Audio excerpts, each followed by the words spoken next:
Once upon a time, Nigeria had thriving industries. Textile mills in Kaduna, vehicle assembly plants in Lagos, paper mills in Ogun, and factories that powered jobs and exports across the country. Today, many of those once busy complexes are shells of their former selves. Some have become church infrastructure. Over the decades, industry after industry has collapsed, suffocated by inconsistent policies, weak infrastructure, forex instability, and a market flooded with imports. And the effects? They've rippled across the nation's economy like an aftershock. Just consider these figures.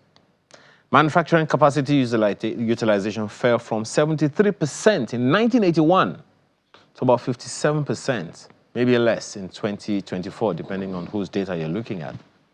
Its share of GDP has plummeted from nearly 30% to less than 9%. Manufacturing real growth slowed from 14.7% in 2014 to just about 1.38% last year. And in just 1 year, 2023, more than 767 firms shut down, 18,000 jobs lost in 2024. So manufacturers are now stuck with unsold inventory worth 2.14 trillion naira, an 87% spike from the year before. Where does this all leave us? Why does industrialization seem like a pipe dream in Nigeria? What's holding us back from producing what we consume and even exporting like we used to? Is it too late to revive these industries, or do we need a new kind of thinking altogether? Professor Oyelaran-Oyeyinka is here with us in the studio. He is Senior Special Advisor on Industrialization to the President of the African Development Bank. He is Nigeria's first Professor of Development Economics, specializing in innovation and the rest of it. Thank you so much for joining us this morning. Thank you very much. Those are staggering numbers. Or is it worse? I think it's staggering enough that we shouldn't make it worse. What you have described in academic terminology is called deindustrialization in some part. In other words, you have a situation where a country supposedly, okay, let me explain properly. For more advanced countries, deindustrialization does happen when they have reached a peak of their GDP per capita of very high, because you now begin to see a shift more into services. For, say, the United States and what you see in the US with what you are seeing now about we want to bring manufacturing back, that was actually caused by what they call the China shock in the 80s. In other words, there was a migration of manufacturing activities, actually low labor intensive activities like shoemaking, cloth making, and all of those things. They shifted to lower income countries. They make it more efficiently. And that sort of shock had persisted for a long time.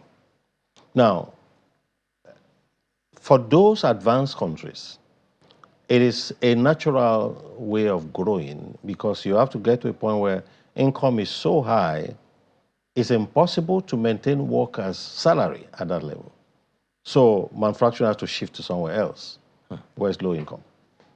But for countries that had not reached so-called middle income, $10,000 per capita, that begin now to see what we call now deindustrialization. How do we measure it? Two things. You mentioned one is the manufacturing contribution to GDP when it begins to fall rather than rise. In fact, the metrics that we use is that a country that is actually industrialized should have a minimum of manufacturing contribution to GDP of 25%. The second measure is that manufacturing employment in GDP should not be less than 22%, 22-25%. So what you mentioned here about Nigeria having less than, it is at some point we were able to, but it wasn't sustained. It fell back. The challenge, Prof, is Yeah. things don't just, you don't fall Yes, from yes. 30% to less than 9% Yeah. suddenly. Is it that we didn't know these things, we didn't see the signs, or what? Yeah. I'm asking that because now that the federal government, successive administrations are trying to ensure that we focus right on industrialization, what's the assurance that we're not going to go back? Is it that we didn't see the signs? No, we, so the fall that we saw in the mid-80s, and you can actually, mark the periodicity. It was the mid-80s when we began to fall down, if I may use that word. We used to have very robust, fairly robust industrial sector. You mentioned many of them. I don't want to go into it. Was when we had the so-called structural adjustment program. So you call them structural macroeconomic factors that can actually make you get to this point. It happened not just here, also in Latin America. There are usually about 3 or 4 different things that mark that. One is the exchange rate system, the trade regime that you have. In those days, we open our doors to all manner because we listen to the advice, the so-called Washington consensus. Okay, just 1 second, Prof. Yeah. Just to give this information to our viewers on DSTV in particular, that we're transiting to an event as an ARCO Group Youth Empowerment Summit at the banquet hall of the Presidential Villa in Abuja. For those of us who are on DSTV, but other platforms are still very much here. Thank you so much. Go ahead, Prof. Yeah, so those structural macro factors have that power to actually degrade the industrial sector. What we found at that time was very similar to what we're seeing now. The exchange rate regime, the Naira got weakened, you couldn't import intermediate products to manufacture, you couldn't even import some of the, even raw materials. Of course, on the demand side, the spending power of consumers went down. They couldn't purchase what is manufactured. So this industry shut down. The other issues are the infrastructure issues. And I always hate to go there because we never seem to find ourselves a solution. Lack of power, electricity, and all of those things. But they are not new problems. They are not new problems. And we haven't solved them. Perhaps particularly because effort, they will seem like efforts. Yeah. The ECN transited to NEPA, transited to PHCN, and the rest of it. One would have thought that the agenda, the intention, was to make power supply more efficient over time. Yeah. Yeah. So. Yeah, nobody rewards effort. Ayo. No, you can make all the effort you want, and you go and tell your lecturer that I made a lot of effort to read, but and then you get 2% in the exam. Nobody rewards you. We have not been able to achieve it, and there are several factors. Like I said, the policy space is very important. When we took those advice that we took, other countries resisted and stood their ground. But beyond that also is also the internal management issues. I have been a participant in many of these things, and I saw them firsthand. A lot of people attach so much to the external factors. But I always say we should look ourselves in the mirror. You know, we started a steel plant. I was part of it. That was supposed to cost us $600 million. We spent over some people say 8 billion. It doesn't produce 1 ton of steel, 0 steel. We had a company we started 2 years apart called POSCO in South Korea. That plant today produces 45 million tons of steel and 37 million tons of steel products. And we are still here. They don't have 2 heads. So I think a lot of it also has to do with how we manage public finance. People don't like to talk about corruption and all of that, but that is a big factor. And if you do the regression analysis, if you are an economist, those are big factors. We just never understood that these are things that we cannot afford to mess around with. Now, Prof, perhaps we use a, how do I call it now, an item, just one sector that we're very, very good at in the 60s, agriculture. We may not have industrialized around agriculture at the time, but in terms of trading, in terms of productivity, we had a name in the agricultural sector at the time. If we are to use, because even in this republic alone, way beyond this republic, the Babangida government in his day, I think it was even the Obasanjo government of 1977, 78, 79, talked about Operation Feed the Nation, for us to return to agriculture. The Second Republic government of Shagari sustained it with the Green Revolution, and it seemed they went under when the Buhari government came into power. But then the Babangida government took it up again with DFRI, Directorate for Food, Roads and Rural Infrastructure, which produced the Better Life program that was all about agriculture and the rest of them, particularly in the hinterlands. That also suffered a lull until the Obasanjo government came back again. And in this republic, it's been up and down, initiative after initiative. Some have seen the light of the day, some have torpedoed. Now it would seem like since like 2014, 2015, we've had some kind of gradual stability of sorts in our attempt to get back into agriculture.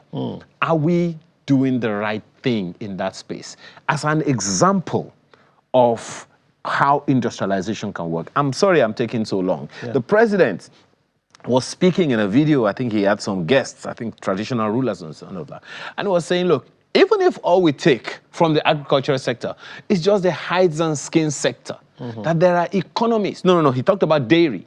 The dairy sector, there are countries that survive only on dairy products. So if we are to look at just the agricultural sector, have we started the journey of industrializing? No, I can see that there are big intentions. There are big intentions to do things, particularly in that space. How well we do it is what determines whether effort is what we don't reward or whether it's outcome that we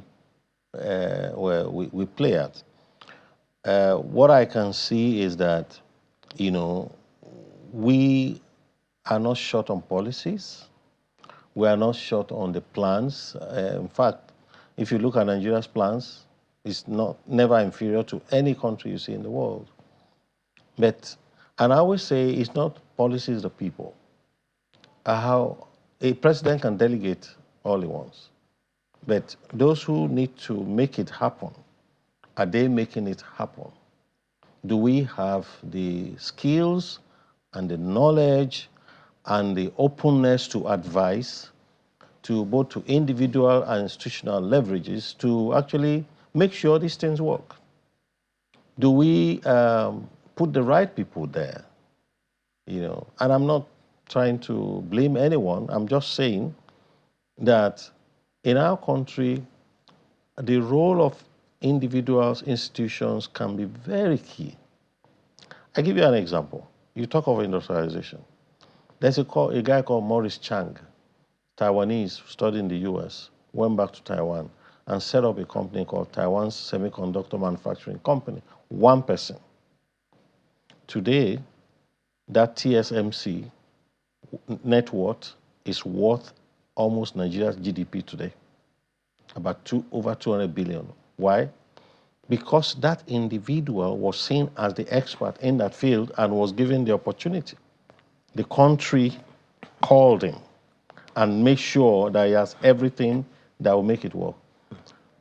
I don't know whether you remember all of these stories in those days. We used to mock the Japanese, and I don't know whether you remember that thing that used to play songs by Sony. Sony, what do you call it again? small keyboard. Yeah, Akio Morita was the name of the guy. So the role of certain individuals in society can make all the difference. See the way Dangote refinery has emerged. Today, Samsung Electronics contributes 24% of total GDP of South Korea, one company. What am I driving at? We need to recognize the fantastic expertise that Nigeria has, the individuals that they have, but they are not organized. It's not organized to produce for the country. You know, I've been always trying to figure out in my head, you know, people ask you, why you have all of this? Because you're asking me, how come we can't make it work? It's not that we don't have people, but do they have access to do it? This is the problem. Okay, Prof, I want solutions. Yes. I want solutions. Now, the president, one of the things he said was that, look, there is nothing that stops this country from becoming a $1 trillion economy. Yeah. Now, as you said, that's an intention. Whether or not we make the effort and whether or not it produces is another thing. Yeah. We've heard a president, the late President Buhari said, it is possible for Nigeria to pull 100 million Nigerians out of poverty in over 10 years. He made that statement in 2018. This is 2025. I don't know if we have gotten anywhere close or even if we are taking off at all. Now, the President Tinubu, has also made this statement. Is this another pipe dream? Do you see it happening, particularly in the light of all that's happening? Yes. So, I know that there is always tension between politics and policy. A president may want to do something, but does he have the courage to say, no, this is the guy who should do it? In spite of the people around who say, no, we don't want technocrats, we are the one who did this. But let me go to the issue of the rebase. We just rebased the economy. Nigeria has $243 billion, and we want to move to 1 trillion. Actually, I anticipated you might ask me this question, and last night I was doing the maths.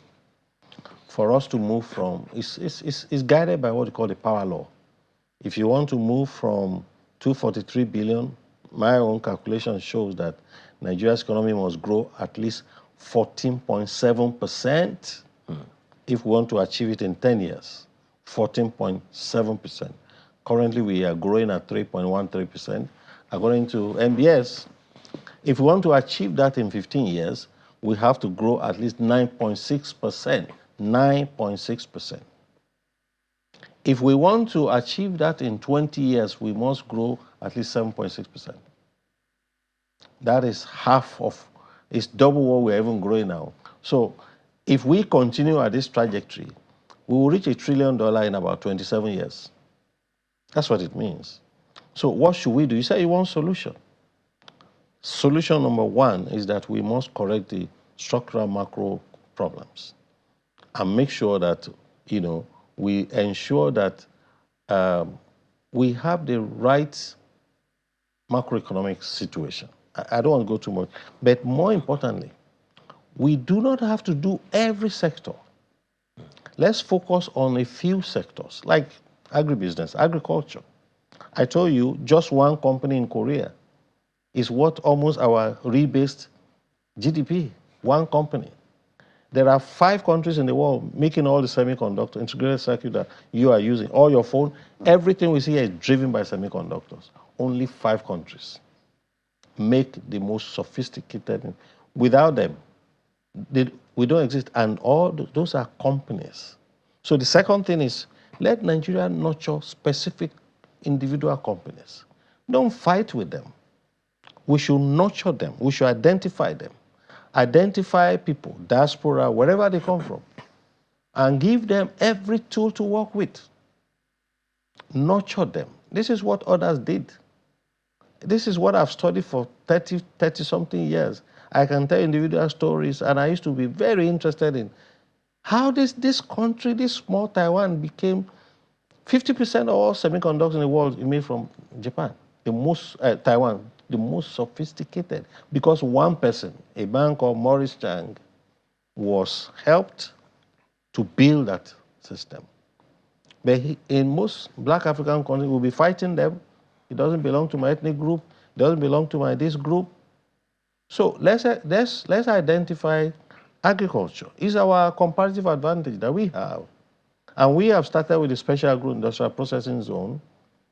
Thankfully, now we are almost clear with all the 5 states being funded by the FDB. On August 2nd, we are going to actually do the groundbreaking for Oyo State. And to be fair, this government has been very supportive of the SAPZ, especially the Vice President, Senator Kashim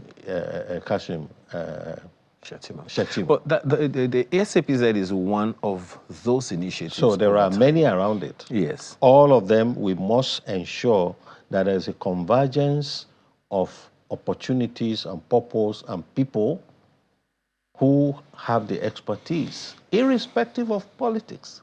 Leaders have to take very unpalatable decisions and say, this is how it's going to be done. This is what we haven't done, Ayo. At the end of the day, it's about leadership, by the way, I think. It's about people being able to say, this is where it stops. There's no politics here. I want to see this growth in the next 5 years in this space. And I don't care what your name is, what your tribe is. This is the most qualified person. I put you there. If you don't do it in 2 years, I fire you. The challenge, one of the challenges that I see here is something that we have been struggling with over time. You've talked about the scary part. Now, I have heard Mr. Rewani also say that the federal government intends, I'll go back to your word, for our economy to grow at 15%. Perhaps that is the benchmark that the president was speaking to. But then there are those who have also spoken to the fact that until we become a producing nation, it's what they call a pipe dream. And we know what happens to pipes most of the time. They are vandalized. So how do we bridge that gap? Now, to a large extent, we're always speaking to the federal government. The states have a role to play. In the Nasiru El-Rufai days as a governor of Kaduna State, I understand that a dairy company was set up in Kaduna. How well it is doing, I believe that it is still doing fairly well. And there are a number of other institutions all over the place like that. Lagos State government also just set up what they call a 500 billion naira Produce for Lagos program. Now, what must we do, particularly at the subnational level, to galvanize producing in country so that this whole thing, because I don't think the federal government can do it alone. No, you're right. I mean, Mr. Rewani is right. The countries that make wealth are the ones who produce. You have to produce. If you are just a consumer, and that's the title of my book, From Consumption to Production, the countries that actually get wealthy are the producers. I just give you an example of a small country, Taiwan, producing just integrated circuit to run your phone, run your labs, to run your this, one company. So you can multiply a country like Nigeria we should have, and you want solution, right? We should target particular outputs, and say, this is where we have comparative advantage.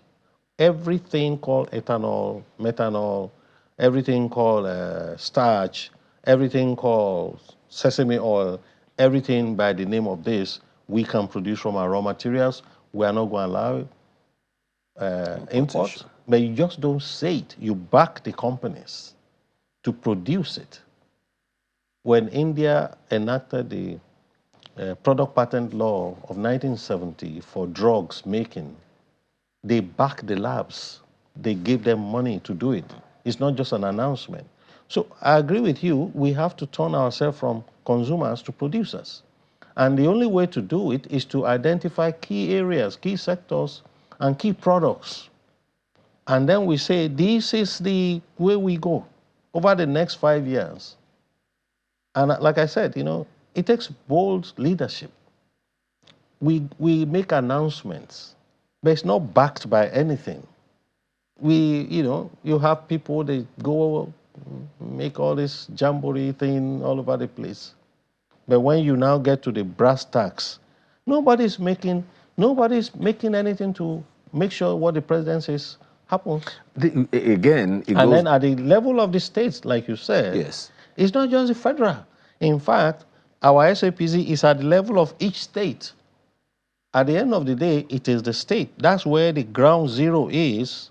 Those are where this production must happen. So state governors must also be held to account. I've heard you speak passionately about the risk of not being proactive now. Yeah. Particularly about this agro-business, stuff. Now, perhaps one of the things that we are battling with is perception.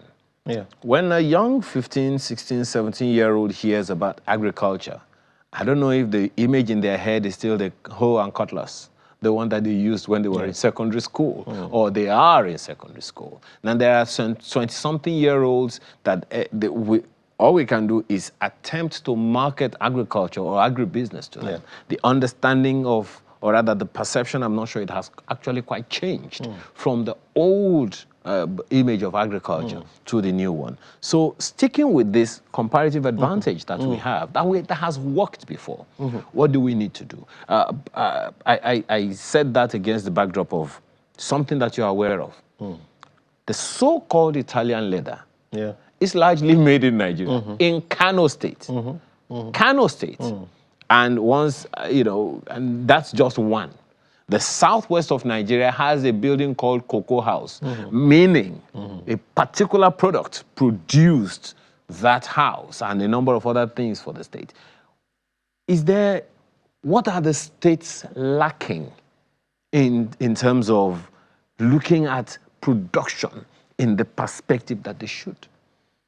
So, once we sort out the macro issues, it's also now about skills, knowledge, and the capability of those who will do it.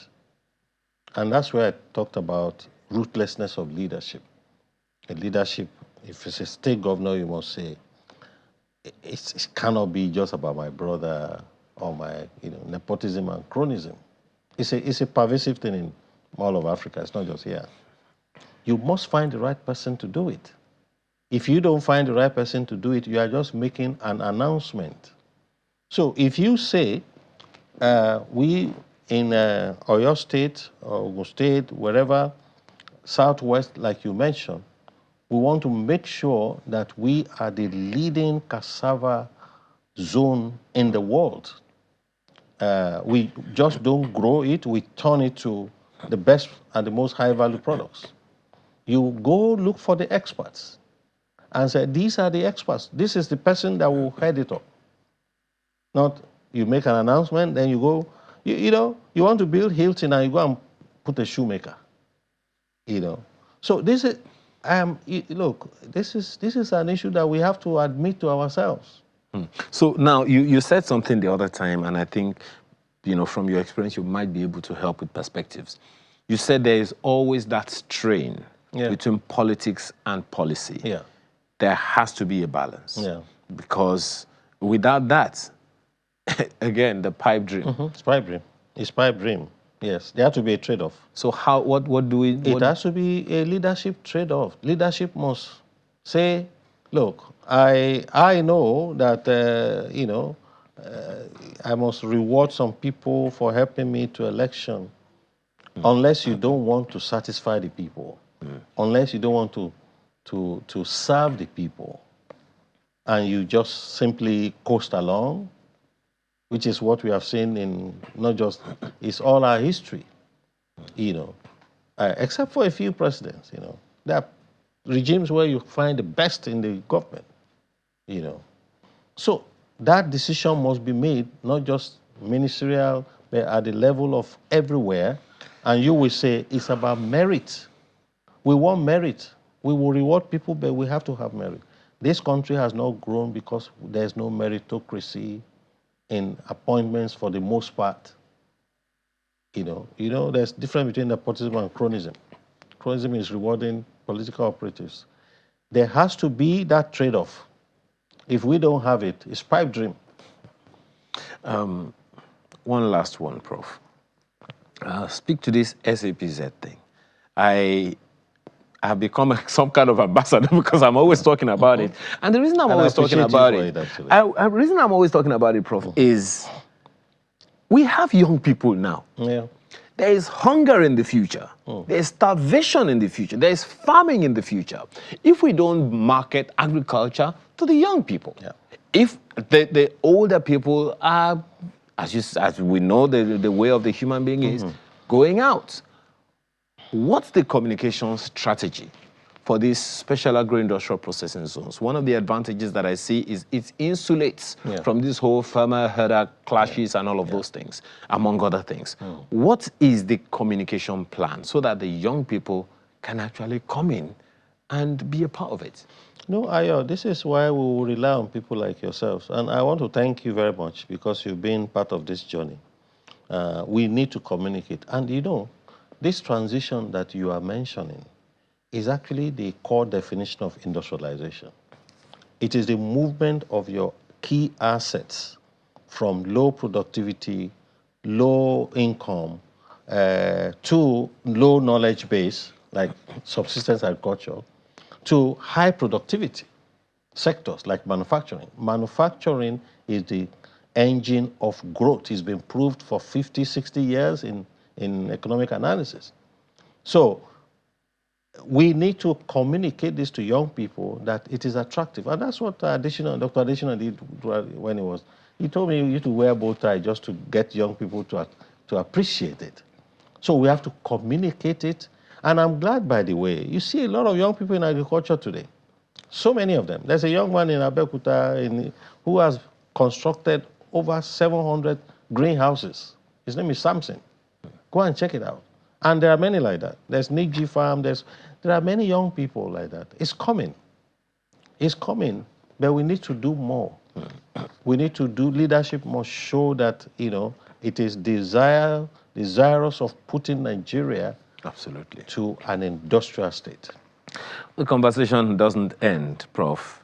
We will keep shouting about this industrialization thing because unless we are a producing nation, we will continue to struggle with our inflation and the rest of it. Thank you so much for your time again this morning. Professor Banji Oyelaran-Oyeyinka is Senior Special Advisor on Industrialization to the President of the African Development Bank and is a Professor of Economics, Innovation and Technology Management. We appreciate your time today. Thank you. Okay. Thank you very much. All right.